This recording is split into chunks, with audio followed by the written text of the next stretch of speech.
Happy Wednesday! Hope your week is going great. I have a quick announcement before we start our golf lesson today.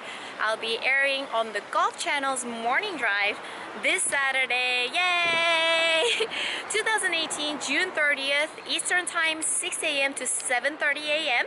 I'm doing a short golf lesson segment and I am super excited about this. It's like a dream come true to be on the Golf Channel, and I know you guys made it happen, and so I thank you guys so much for the opportunity, and I love you guys, and I will continue to make great content to show my appreciation to you guys. If you live in the States, please tune in this Saturday.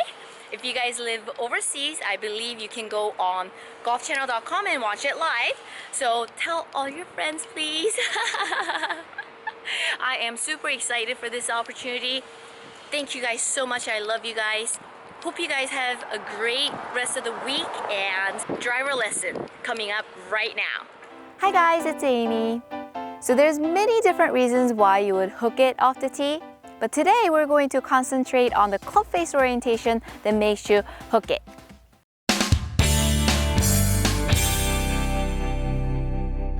If you're able to keep your club face traveling square throughout the whole swing, that's the most ideal, because then you're going to have higher chances of being square at impact. So I'm going to give you 4 checkpoints today. So when you film your swing, you can see if any part of your swing, your club face is closed. Okay, so the first checkpoint is the setup. When you're set up to the golf ball, you want the club face to be facing perpendicular to the target. That's square, right? So if you set up correctly, you start correctly, then there's higher chances you're going to have the club face coming back square to the ball. Okay, so if you have the face facing to the left, that's called closed, and this is going to actually cause the ball to turn left, making that hook happen. If the face is to the right, it's called open. It's going to put that cut spin on it, making the ball slice, so it doesn't have much to do with what we're talking about today, but I am still going to mention the open position so you still understand them. Okay, so if you understand the setup, the second checkpoint is 8 o'clock position. So you take away and pretend there's a clock right here. So 12 o'clock, 6 o'clock, 9 o'clock, 3 o'clock. When your left arm is pointing at 8 o'clock, a lot of people get confused on this position because they're looking at the club and the club is pointing at 9 o'clock. But look at your left arm is pointing at 8 o'clock. That's the first checkpoint. If you look at it from down the line, the toe is pointing at the sky. This is the square position. This is the textbook square position. And then if the face is pointing down to the ground, this is called closed. This is going to make that hook happen. If the face is to the sky, it's called open. It's going to make you slice the ball. For me personally, at 8 o'clock position, I do prefer a slightly closed face, and as many tour players do too, because the least amount of rotation you have on the club face is a lot easier to keep it square. So I do prefer a little bit closed position at 8 o'clock. And then when you get to the top, the 45-degree angle is square. If the face is to the sky, it's closed, making that hook happen. If the toe is pointing to the ground, it's called open, causing that ball to slice. So when I start talking about the closed club face at the top, a lot of people bring up Dustin Johnson. He's one of the best players in the world, and he has his left wrist super bowed and the face is facing to the sky. Everybody knows this. But you know, with Dustin Johnson, he's probably played this way all his life, and plus he is so strong. His muscular strength and his flexibility is unbelievably amazing, because if your face is closed, you have to use extra body to square that off.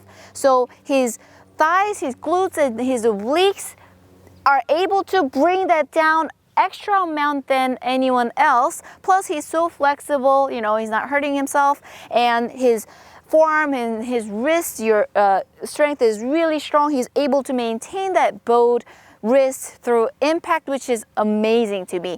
But if I asked any other tour pros to mimic that swing, I know a lot of them are going to end up injured because of the lack of flexibility or lack of muscular strength. Dustin Johnson is just overall a very powerful, strong athlete, right? So unless you're as strong and flexible as Dustin Johnson, let's just stick to square club face, right? So we're trying to maximize what we have without straining our body because we're gonna have to play this game for a very long time, right? Okay, so we got that third checkpoint. Now, on the way down, just like I mentioned before, there's no checkpoint in the downswing because you're bringing the club down using your body. You're squaring up the club face using the body. So your body's probably about 40-45 degrees open, your hips and shoulders at impact. And if you go in closed or open, then you might have to use more body or less body to square that up. So the fourth checkpoint is the release point. So after you release, the proper square position is when the toe is up or even slightly turned to the left. These are acceptable. You can see either one of the two that tour players do mostly.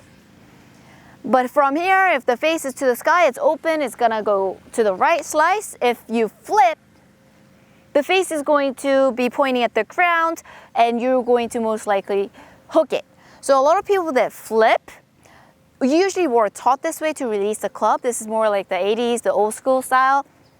So if you flip through, the only thing is your club path is going to exit to the direction where the toe is pointing. So it'll go boom this way. If the toe is facing to the target, then the club's going to exit kind of in that direction. So it's going to go more straight up in the air and then around. So it's going to be totally opposite. Flat and up versus straight up and around. But you do want to get your toe up, that way you're not exiting your hands and club to the left, right? Creating even more side spin.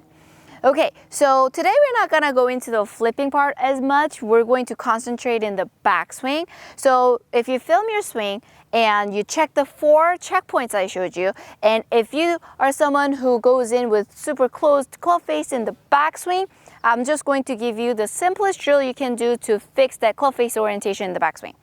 It's a waggle. I'm sure you've seen a lot of tour pros do this. They waggle and they like exaggerate. They're trying to work on something. So we're going to try and fan that club face open facing the sky like so.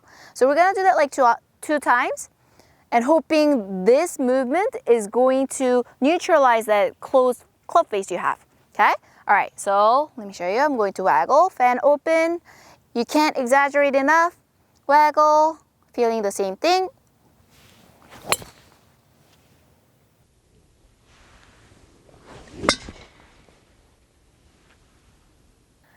So you might notice that a lot of pros like exaggerate something and then in their actual swing that doesn't really happen because it's going to neutralize things. You're not actually going to have your face looking at the sky. So try that waggle if you have trouble with the shut face in the backswing.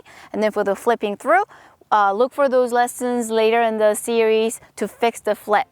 I hope you guys were able to follow along. If you have any questions, please come to Ask Aimee section and ask any questions you have. Thanks guys for watching, and I'll see you in the next lesson.